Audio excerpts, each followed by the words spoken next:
Hello students, জেনিফের YouTube চ্যানেলে সবাইকে স্বাগত। আমি দেবাশিস স্যার, ফিজিক্স টিচার। আজকে কারেন্ট ইলেকট্রিসিটি জায়গা নিয়ে আলোচনা করব। যে জায়গাগুলো আমাদের খুব শক্ত লাগে, আমাদের কাছে যে স্টুডেন্টসরা আসে ডাউটস নিয়ে আসে, অথচ সেগুলো কত সহজে যে সমাধান করা যায় সেগুলো তোমাদের শেখা। যেমন কারেন্ট ইলেকট্রিসিটির সবাই জানো একটা গুরুত্বপূর্ণ জায়গা হচ্ছে ইকুইভ্যালেন্ট রেজিস্ট্যান্স বা তুল্য রোধ বের করা।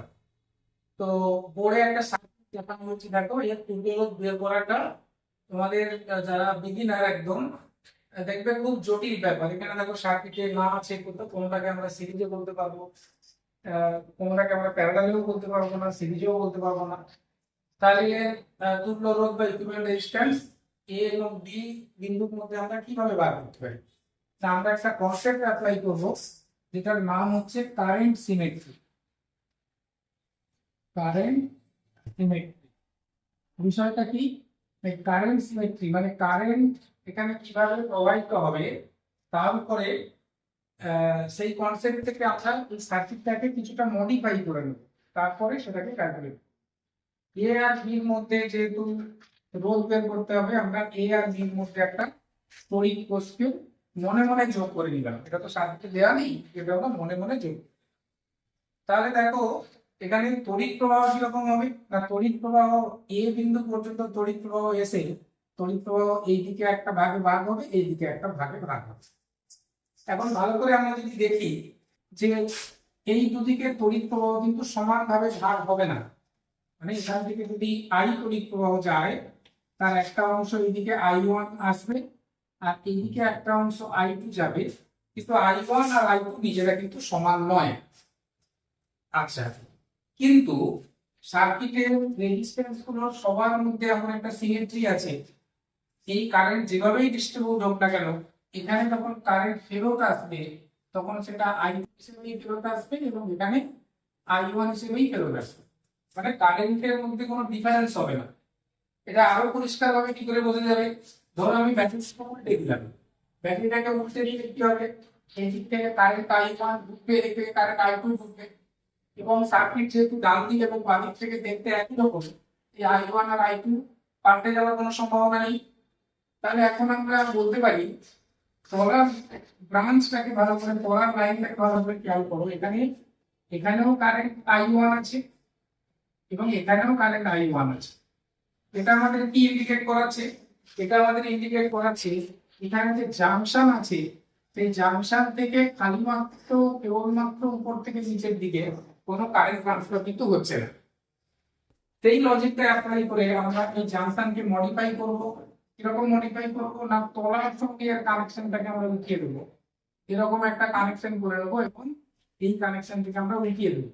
কারণ আমরা লজিক্যালি সাইন্ডিং হয়ে গেছি, এখানে তলার দিকে কোনো কারেন্ট নেই, কিন্তু এখানে একটা জিনিস সতর্ক হওয়া দরকার, যেখানে পুরো জাংশনকে আমরা তুলতে পারবো না, কারণ এখানে হরাইজন্টাল ডিরেকশনে কোনো কারেন্ট থাকতে পারে।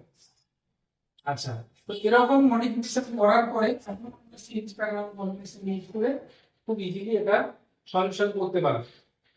প্রথমে আমরা দেখি, যদি এই পয়েন্টটা সি এবং এই পয়েন্টটা ডি, এদের মধ্যে তুল্য রোধ কি হবে?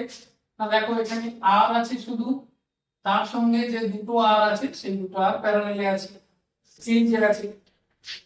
এই আর এর সঙ্গে এই দুটো আর এর সিরিজ প্যারালালে আছে, তাহলে এই দুটো আর এর সিরিজ হবে 2r।